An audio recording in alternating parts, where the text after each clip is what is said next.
apapun agama kita, keyakinan kita, kepercayaan kita, salah satu yang kita lantunkan dalam doa-doa kita adalah, Tuhan, beri kami pemimpin yang baik, pemimpin yang mengasihi kami semua, pemimpin yang tidak zolim. Itulah doa kita.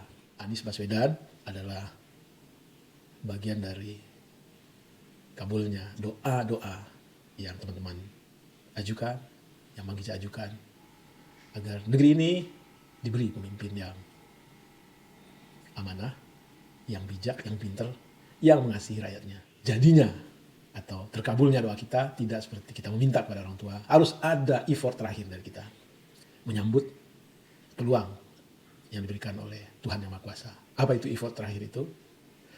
Make it happen. Jadi mari di tanggal 14 Februari kita coblos Anies Baswedan sebagai bagian dari respon kita terhadap dikirimkannya orang yang insya Allah itu merupakan perwujudan dari doa kita.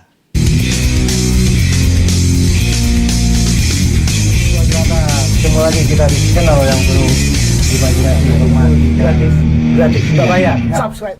Assalamualaikum warahmatullahi wabarakatuh. Senang jumpa lagi dengan teman-teman. Apa kabar? Mudah-mudahan Anda semua selalu dalam keadaan sehat dan tentu saja harus tetap semangat. Minggu depan kita semua akan melaksanakan atau mengikuti pemilihan umum. Itu tepatnya tanggal 14 Februari.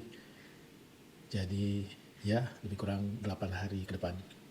Ada 5 pemilihan yang akan kita lakukan. 1 pemilihan presiden dan wakil presiden. Yang kedua pemilihan DPR pusat, parlemen. Yang ketiga adalah DPD, lalu DPRD provinsi. Terakhir, yang kelima DPRD kabupaten kota. Ini alat yang luar biasa masif, tinggi biayanya, dan menghabiskan banyak energi. Tadi Bang Kicak ke pasar tradisional di Tebet, dan walkthrough test seperti biasa, bertanya kepada teman-teman, pedagang maupun konsumen yang sudah saling kenal karena sering bertemu sapa, bagaimana persiapan mereka dalam menghadapi pemilu ke depan. Sudahkah mereka menentukan pilihan, baik itu pilpres, presidennya siapa, maupun pemilu legislatifnya. Banyak dari teman-teman tersebut yang menyatakan belum siap, masih dalam proses ayak dan pilah, tapi tidak sedikit juga yang menyatakan sudah kekeh dengan satu pilihan. Yang jelas satu hal yang membedakan hampir semua yang Bang Kicak tanya itu mereka akan berpartisipasi aktif dalam menunaikan haknya di tanggal 14 Februari nanti. Teman-teman, sebelum kita berkicau lebih lanjut, Bang Kicak mau nanya, apakah teman-teman sudah menentukan pilihan? Dan bagaimana cara teman-teman menentukan pilihan? Apakah hanya berdasarkan pertimbangan perasaan saja, atau mencoba untuk mencari tahu, membandingkan, dan menilainya secara rasional? Apapun yang menjadi acuan teman-teman, sepenuhnya itu adalah hak teman-teman. Preferensi politik kita terhadap orang bisa sebagai dasar penentunya apa saja. Tidak masalah, itulah demokrasi. Bang Kicak ingin keluar sebentar dari persoalan politik yang sedang kita diskusikan saat ini. Bang Kicak ingin bercerita tentang kekuatan doa. Ya, teman-teman percaya nggak bahwa doa itu memang punya kekuatan yang luar biasa? Kalau kita meyakininya, kalau kita mampu membaca tanda-tanda. Jadi jangan ditafsirkan terkabulnya doa itu seperti kita meminta kepada orang tua, teman, yang kalau ada ya mereka berikan, kalau tidak mereka menolak. Tidak. doa bekerja tidak seperti itu. Kembali ke cerita yang Bang Kica mau kisahkan ini dialami oleh seorang teman yang saat ini sudah menjadi seorang pengusaha kuliner yang omsetnya cukup lumayan,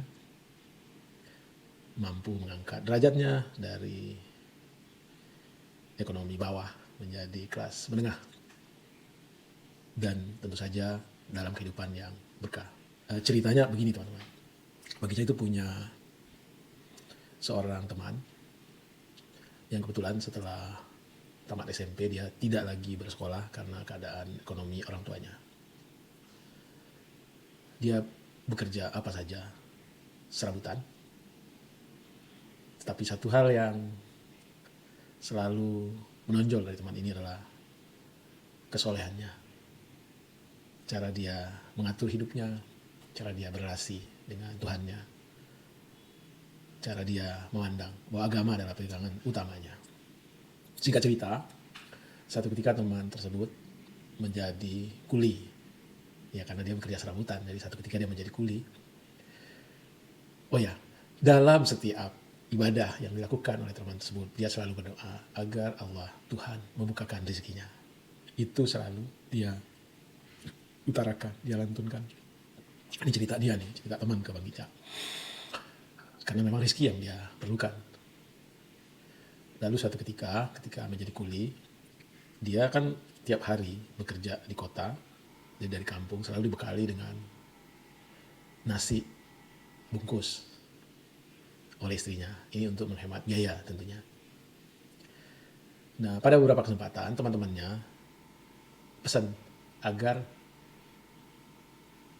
dibawakan juga nasi dengan membayar tentunya. Lalu mulailah dia di samping membawa bekal untuk dirinya sendiri juga memenuhi pesanan dari teman-temannya ini.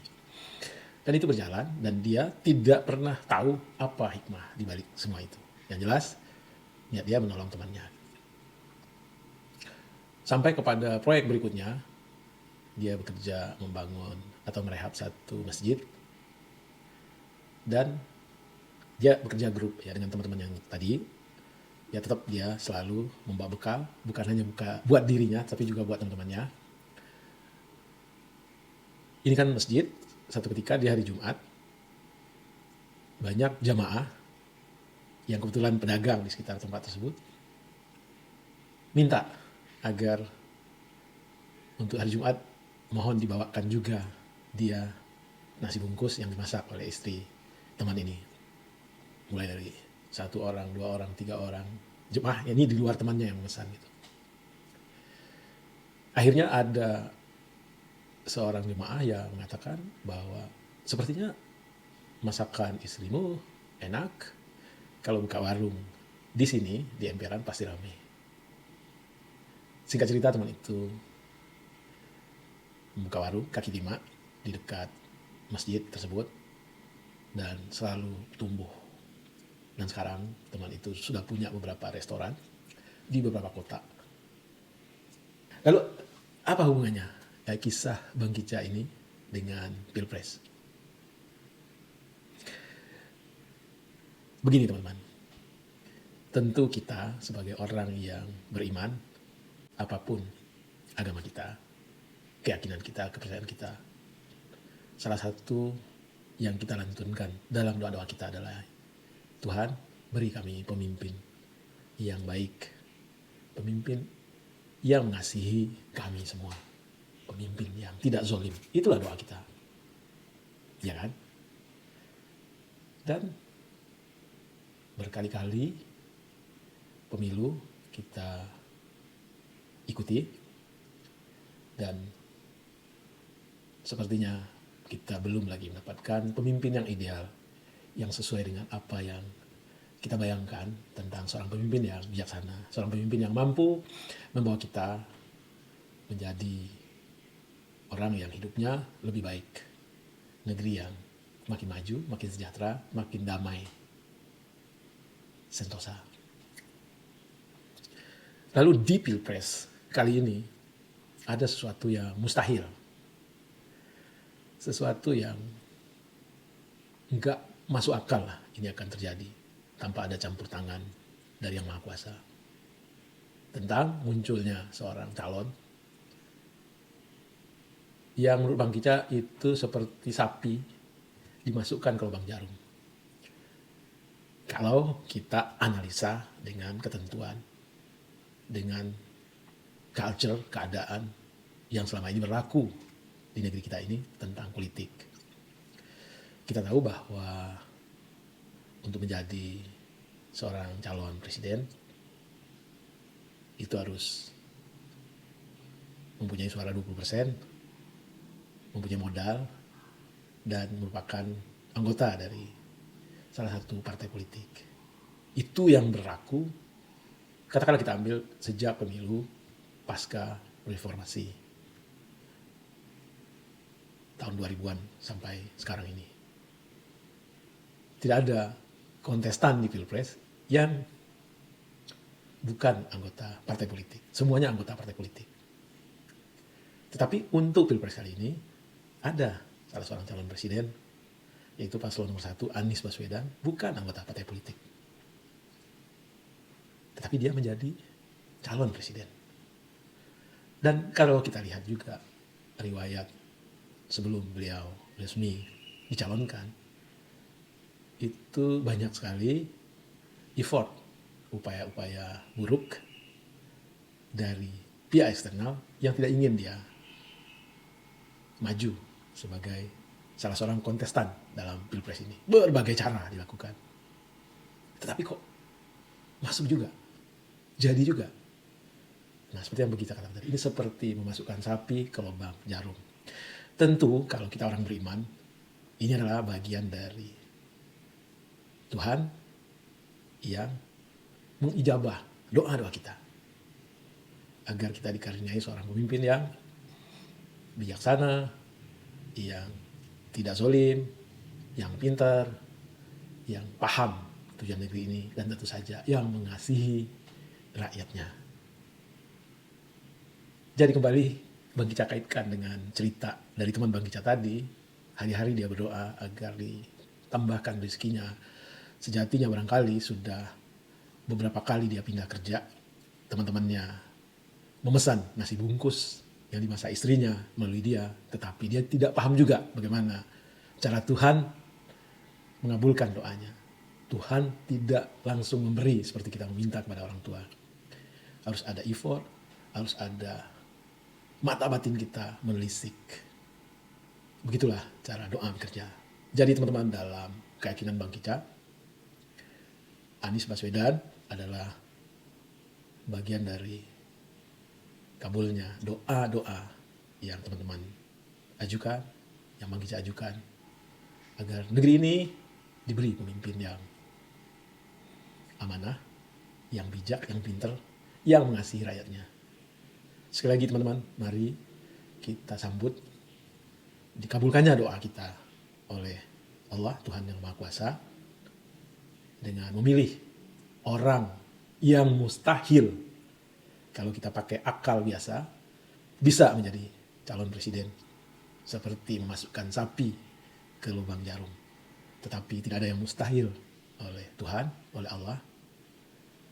Kun fayakun, maka jadilah. Tetapi sekali lagi, jadinya atau terkabulnya doa kita tidak seperti kita meminta kepada orang tua. Harus ada effort terakhir dari kita menyambut peluang yang diberikan oleh Tuhan yang Maha Kuasa. Apa itu effort terakhir itu?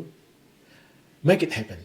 Jadi mari di tanggal 14 Februari kita coblos Anies Baswedan sebagai bagian dari respon kita terhadap dikirimkannya orang yang insya Allah itu merupakan perwujudan dari doa kita.